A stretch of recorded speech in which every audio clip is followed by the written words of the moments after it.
Bonjour, j'espère que tu vas bien. Cette semaine, je fête 5 ans d'expatriation et 5 ans de vie au Costa Rica. Je suis partie d'Europe à l'âge de 40 ans. À cette époque, je commençais ma fameuse mue, la crise de la quarantaine, la danse de l'authenticité, ce besoin de changement et de réalignement à qui j'étais devenue, dont je te parlais la semaine dernière dans ma précédente vidéo.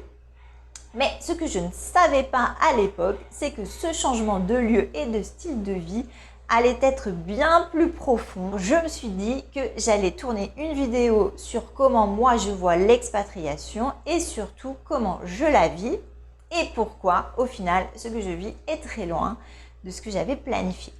Dans cette vidéo, je parle de l'expatriation comme une migration volontaire à titre individuel dans le but de changer d'environnement et non pas dans le cadre d'une mission professionnelle ou d'une retraite au soleil. Je pense que dans les trois cas, les approches et les enjeux sont très différents, même s'il y a forcément des points communs. Il faut le savoir que depuis 5 ans que je suis partie vivre au Costa Rica, je ne suis pas retournée une seule fois en Europe. Donc je n'ai physiquement ni revu ma famille ni mes amis, à l'exception de ceux qui ont été malins pour profiter de ma situation géographique pour venir me voir en vacances. Et ça, c'est vraiment très chouette, car ce sont toujours de super moments de retrouvailles. À bon entendeur, salut! J'ai constaté que l'expatriation a cette particularité de resserrer ou au contraire de défaire tout type de lien ou tout du moins de mettre en lumière les liens qui nous unissaient auparavant aux autres. L'expatriation possède cette extraordinaire faculté de nous mettre face à la vérité pure du lien à l'autre, ce qui finalement, même si cela peut être difficile à encaisser, est grandement profitable à tous. Toujours en relation avec le lien, je trouve que l'expatriation, c'est aussi un vrai challenge avec soi-même et un défi de couple. Alors moi, je suis partie avec mon mari, mais ça l'est tout autant pour ceux qui partent en famille ou seuls. Peu importe la configuration, l'expatriation est une formidable occasion à saisir de travailler sur soi, ce qui évitera de trop subir. Car l'expatriation révèle tout de soi, de tes capacités, de tes peurs. Tout ce qui est fragile ou solide se retrouvera mis en lumière à un moment ou à un autre et bien souvent de façon amplifiée. Quand tu t'expatries dans un pays étranger, tu dois forcément tout réapprendre. La langue, les coutumes locales, le climat. Essayer d'appréhender ce qui est dangereux et ce qui ne l'est pas.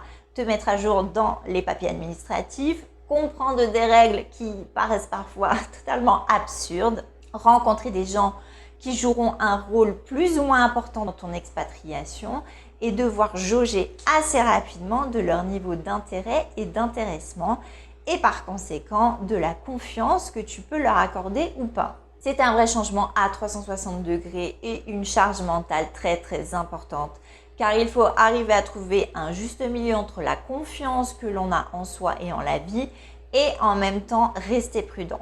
Et c'est particulièrement vrai, surtout au début et principalement aussi à cause de la barrière de la langue. Ton cerveau est en ébullition H24, tu commences même à rêver en langue étrangère. Le système nerveux est très sollicité durant tout le processus, déjà même plusieurs mois avant le départ si ce n'est pas des années. Moi, en plus, je suis partie en plein Covid. Mon départ a d'ailleurs dû être décalé avec le confinement. Donc, ça a été beaucoup de stress et de soucis logistiques de dernière minute qui sont venus en plus s'accumuler au reste. C'est compliqué car il faut souvent jongler avec des émotions contradictoires comme par exemple l'excitation qui est parfois très proche et peut se confondre avec la peur. Il y a toutes les émotions des autres, ceux qui partent, mais aussi ceux qui restent. Et ça aussi, c'est challengeant. Pour en revenir à la langue, même si j'ai bien progressé en espagnol, je me rends compte que la langue reste un point crucial, non seulement pour pouvoir avoir des interactions et des sujets de discussion plus profonds avec les gens, mais aussi pour jauger plus finement ses interlocuteurs. Cependant, j'ai identifié un point très positif quand les mots manquent, c'est que tu apprends à t'en remettre à tes sens plus subtils comme tes ressentis, tes sensations, tes intuitions. Tu écoutes et tu regardes plus finement. Et du coup, c'est une belle façon de se reconnecter à son corps et apprendre à lui faire confiance. Car si tu ne le sais pas encore, spoiler alerte, sache que le corps a toutes les réponses car il déchiffre son environnement plus vite que ton cerveau et en plus, il sait à tout instant ce qui est bon pour toi.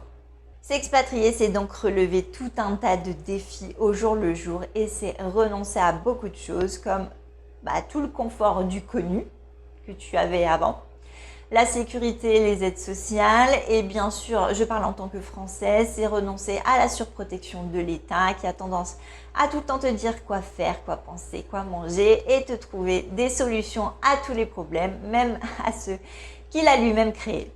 Bon, bien sûr, c'est un autre sujet, mais l'expatriation, c'est vraiment tout quitter pour faire un vrai saut dans l'inconnu, même quand tu as hyper bien préparé ton changement de vie, car impossible de tout contrôler. Donc, quand tu te mets en position d'expatrié, c'est tendre la main à la vie pour lui dire « Ok, fais-moi des propositions et je choisirai ce qui me fait vibrer si j'arrive à lâcher mes peurs et mon mental. » Je ne pensais pas du tout comme ça avant de partir. J'avais tout planifié depuis des mois et des années. Lieu de vie, travail, stratégie pour obtenir la résidence, etc. J'avais des plans A, des plans B. Et finalement, je ne vis pas là où j'avais prévu de vivre. J'ai arrêté tous mes précédents business pour créer une nouvelle activité professionnelle. Et je revois toutes mes stratégies et du coup, mon mari également. Alors, qu'est-ce que j'y gagne? Eh bien, pour moi, quelque chose qui n'a pas de prix. Ma souveraineté et ma liberté, ainsi qu'une qualité de vie qui est vraiment, vraiment accrue.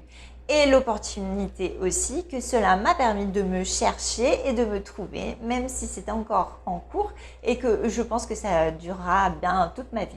Donc c'est la cerise sur le gâteau, car je n'avais vraiment jamais imaginé ça. Avant de partir, je pensais naïvement que je serais la même Valérie dans un autre pays, mais ça n'est pas du tout le cas. J'ai énormément évolué.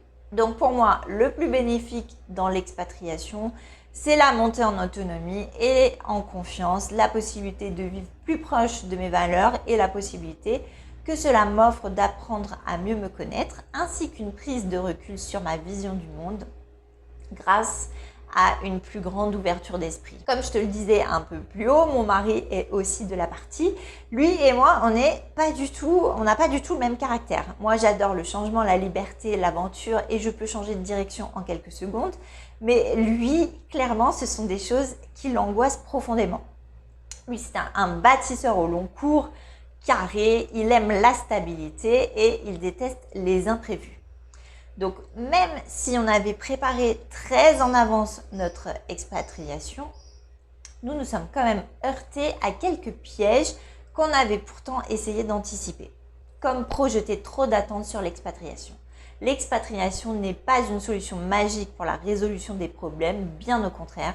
C'est plutôt l'inverse d'ailleurs qui se passe en général.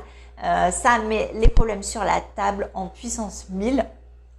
Surtout que la réalité du terrain est toujours différente entre la vision touristique, puisque avant de m'expatrier, j'avais fait plusieurs voyages de repérage, mais c'est jamais pareil que de vivre vraiment sur place. Et ça, bien sûr, il faut en être conscient. De mon point de vue, donc, l'expatriation choisie est un puissant levier de transformation, mais elle demande lucidité, préparation émotionnelle et souplesse intérieure. Elle ne résout absolument pas les blessures car au contraire, elle les met en lumière et parfois même avec intensité. Donc si tu as des projets d'expatriation ou que ce soit dans le monde, je peux t'aider à mettre en place ton projet et éviter les écueils.